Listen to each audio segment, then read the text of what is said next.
इस वक्त की सबसे बड़ी खबर जिसका मार्केट पर सबसे ज्यादा असर दिखाई दे रहा है वो अमेरिका और ईरान के बीच बढ़ता हुआ तनाव है। लगातार हम लोग देख रहे हैं पिछले कुछ दिनों से तनाव में इजाफा हुआ है, यानी बढ़ोतरी हुई है। ऐसे संकेत मिल रहे हैं कि अमेरिका ईरान पर हमला कर सकता है। अब अल्टीमेटम भी दे दिया है, 10 से 15 दिनों का अल्टीमेटम ट्रंप ने ईरान को दिया है और कड़ी चेतावनी दी है। ट्रंप ने कहा है कि डील नहीं तो बुरे नतीजे होंगे, यानी हमले का संकेत यहां पर देते हुए ट्रंप नजर आ रहे हैं। मिडल ईस्ट में देखा जाए अमेरिकी सैन्य का जमावड़ा बढ़ते जा रहा है, उससे और अमेरिका रुख कर रहा है। इस वक्त देखें तो दुनिया भर में इसकी वजह से अनसर्टेनिटी का माहौल क्रिएट है। ईरान ने भी जवाबी हमले की धमकी दी है। एक बड़ा अपडेट आया कि पोलैंड ने वहां के जो उनके सिटीजन है उनको ईरान छोड़ने के लिए कह दिया है। इसका कहीं ना कहीं संकेत यह है कि यूरोप में भी हड़कंप है कि अमेरिका ईरान पर हमला कर सकता है। इसका असर मार्केट पर हम लोग देख रहे हैं। ब्रेंट क्रूड हो, गोल्ड सिल्वर हो, सभी कमोडिटी पर असर देखने को मिल रहा है।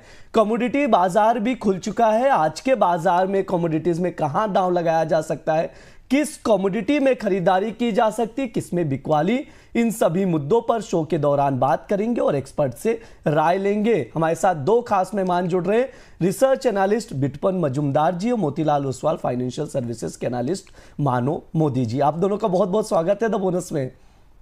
बहुत बहुत शुक्रिया जी, गुड मॉर्निंग। एक्सपर्ट से कमोडिटीज पर राय लेना शुरू करें उससे पहले आप लोगों को बताते हैं मुख्य तौर पर किन कमोडिटीज पर बात होगी। सबसे पहले हम लोग गोल्ड सिल्वर पर बातचीत करेंगे। सोने चांदी में बढ़त देखने को मिल रही है आज के सेशन में। कॉमेक्स पर देखिए तो गोल्ड $5,000 के ऊपर ट्रेड कर रहा है, वहीं सिल्वर देखिए $78 के करीब ट्रेड कर रहा है। ट्रेडर्स क्या स्ट्रैटेजी बनाए इसे एक्सपर्ट से समझेंगे। बुलियन के बाद एनर्जी पर बातचीत होगी। अमेरिका ईरान तनाव के चलते क्रूड में तेजी देखने को मिल रही है। ब्रेंट क्रूड में जबरदस्त तेजी है, $71 के करीब ब्रेंट क्रूड ट्रेड कर रहा है। एक्सपर्ट से समझेंगे और कितनी तेजी आ सकती है क्रूड ऑयल में। आखिरी में बेस मेटल्स बात होगी। मेटल पैक में कमजोरी देख रही, चाइना में भी छुट्टियां चल रही हैं, उसके वजह से मेटल में कमजोरी देखने को मिल रही है। ट्रेडर्स क्या करें एक्सपर्ट से समझने की कोशिश करेंगे। सबसे पहले शुरुआत करेंगे बुलियन मार्केट से। अमेरिका और ईरान की जो खबर आई है, बिटपन सर आपसे राय लूंगा, कैसे देखते हैं इस तनाव को, क्या हमले की संभावना है और अगर हमला होता है तो बुलियन मार्केट पर क्या इंपैक्ट पड़ेगा सर? सिचुएशन इस तरह का हो गया, मतलब कुछ भी अगर डील नहीं होता है तो डोनाल्ड ट्रम्प जी अटैक कर लेंगे, इस तरह का सीन बनता है सब जगह पे। और इस तरह का दुनिया में जो तनाव है, ये तनाव हर दिन कोई नया नया तनाव निकल जाता है। जैसे कि न्यूक्लियर का जो लास्ट स्टेटमेंट आया था, जब अमेरिका का, जिस तरह से अमेरिका ने अटैक किया था लास्ट टाइम जब इसराइल और ईरान का चल रहा था, तो अमेरिका ने बोला था कि जिनके इनके जो न्यूक्लियर साइट्स है ऑलमोस्ट डिस्ट्रॉय हो गए थे और कुछ बचा नहीं था। लेकिन फिर वही चीजों को लेके फिर एक बार तनाव क्रिएट करना, इसे इसे लाइक यहाँ पे लग रहा है कि जो पॉलिटिकल जो सिनारियो है गोइंग फॉरवर्ड 2026 में कोई और भी निकल के आ जाएगा और यहाँ पे जियोपॉलिटिकल तनाव रह सकता है। तो इसके कारण जो गोल्ड है या सिल्वर है हम लोग के यहाँ पे, तो हो सकता है कि गोल्ड एंड सिल्वर में अगर इस तरह से कोई वार सिनेरियो बन जाता है तो as a very clear fact कि गोल्ड में तेजी आ जाता है। तो उस टाइम में मेरे हिसाब से gold in the by side रहेगा। लेकिन फिलहाल अगर वो चीज अगर सेटल डाउन होता है कि 10-15 दिन के अंदर, जैसे कि लास्ट टाइम सीज फायर हुआ था ईरान और इसराइल का, अमेरिका ने अटैक भी किया था, अगर वो उस तरह का कोई डील हो जाता है तो फिर बुलियन में थोड़ा मतलब जो प्रेशर था प्रेशर बन जाएगा। तो यहाँ पे पूरे न्यूज डेवलपमेंट के ऊपर चल रहा है, उनके जो रेटोरिक्स है, उनके जो स्टेटमेंट है, उसको ज्यादा फॉलो करना पड़ रहा है। और क्रूड ऑयल भी उसी के कारण ही क्रिस्पी प्रीमियम में ट्रेड करे। तो फिलहाल थोड़ा सिचुएशन उस तरह का है कि आपको न्यूज को थोड़ा फॉलो करना पड़ता है कि एग्जैक्टली क्या होने वाला है। और मोस्ट ऑफ द स्टेटमेंट इस तरह से लग रहा है कि very high chances of war kind of.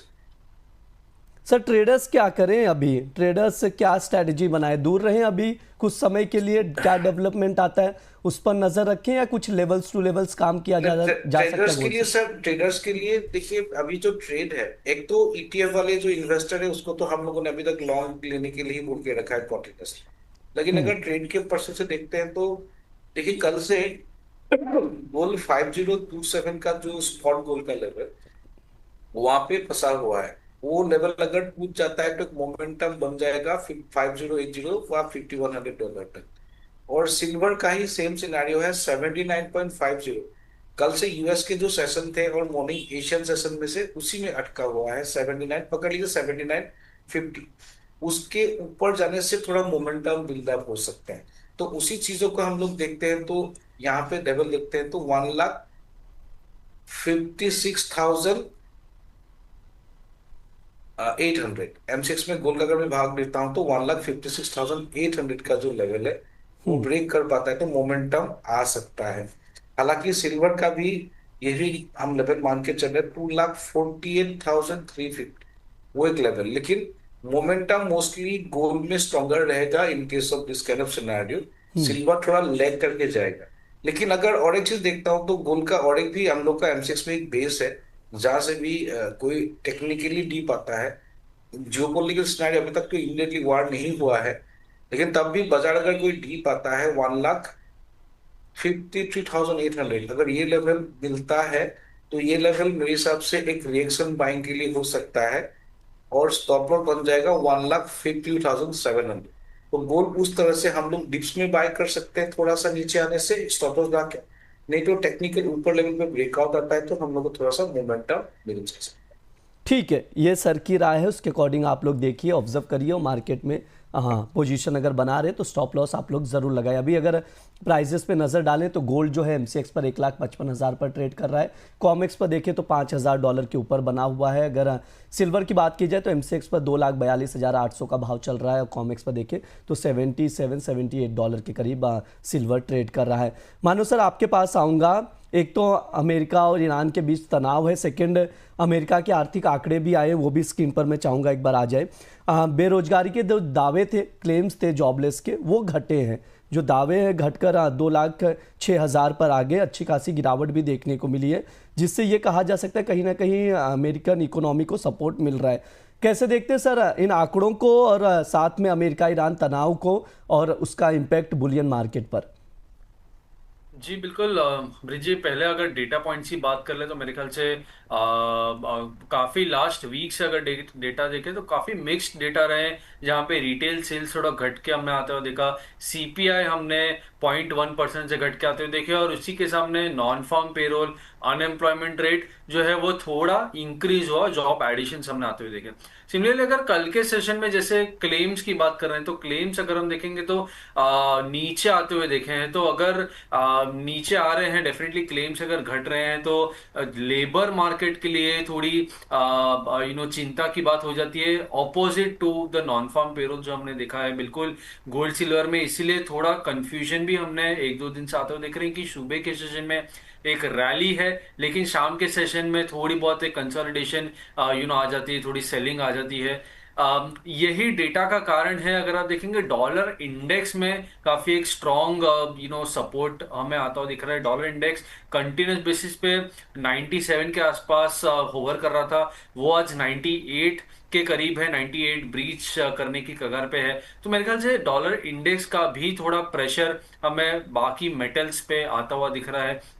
तो इवन दो जियोपॉलिटिकल रिस्क है यूएस ईरान, अब मैं एक चीज खाली ऐड करना चाहूंगा कि यूएस ईरान के जो हम टेंशन देख रहे हैं ये आज के नहीं है, काफी सालों से चल रहे हैं। अगर आप देखें तो न्यूक्लियर टॉक्स 2020 में भी थे, 2023 में भी थे और 2024 में भी थे। तो मेरे ख्याल से ये न्यूक्लियर टॉक्स हर बार ऐसी ही वोलेटिलिटी क्रिएट करते हैं, जहां पे ईज ऑफ होता है, थोड़ी बहुत बातचीत होती है और वापस से एक बार ये साइडलाइन हो जाता है। तो मेरे ख्याल से इस साल भी इस बार भी यही हो रहा है कि पहले टॉक में जहां पे ओमान में बात थी, प्रेसिडेंट ट्रंप ने कहा पॉजिटिव अपडेट दिए, फिर वापस एस्केलेशन हुए। दूसरे हफ्ते में जिनीवा में बात हुई, ईरान की तरफ से कमेंट्स आए कि पॉजिटिव चल रहा है, लेकिन फिर से एक बार प्रेसिडेंट ट्रंप ने अल्टीमेटम दे दिया। तो ये जो टू एंड फ्रो है मेरे ख्याल से मार्केट जल्दी डाइजेस्ट कर लेगा और फिर से फोकस फेड ऑफिशियल के कमेंट, इंटरेस्ट रेट और डॉलर इंडेक्स के तरफ बढ़ना चाहिए। तो एक डेफिनेटली डिप पे बाइंग बनती है, लेकिन डॉलर इंडेक्स पे ध्यान रखना जरूरी है कि अगर वो और ऊपर जाता है तो जो रैली हम एंटिसिपेट कर रहे हो थोड़ी शायद डिले हो जाए। मेरे ख्याल से गोल्ड मिनी की अगर मैं बात करूं तो 1,50,000 to 500, 1,52,000 के आसपास का अगर लेवल मिलता है तो बहुत स्ट्रांग लेवल है वहां पे बाइंग करने के लिए। अगर डिप आती है तो 1,51,600, 1,51,500 का स्टॉप रहेगा और 1,54,000 का इमीडिएट टारगेट रहेगा। अगर स्टॉप टारगेट के ऊपर जाता है तो 1,56,000 भी अचीवेबल लग रहा है।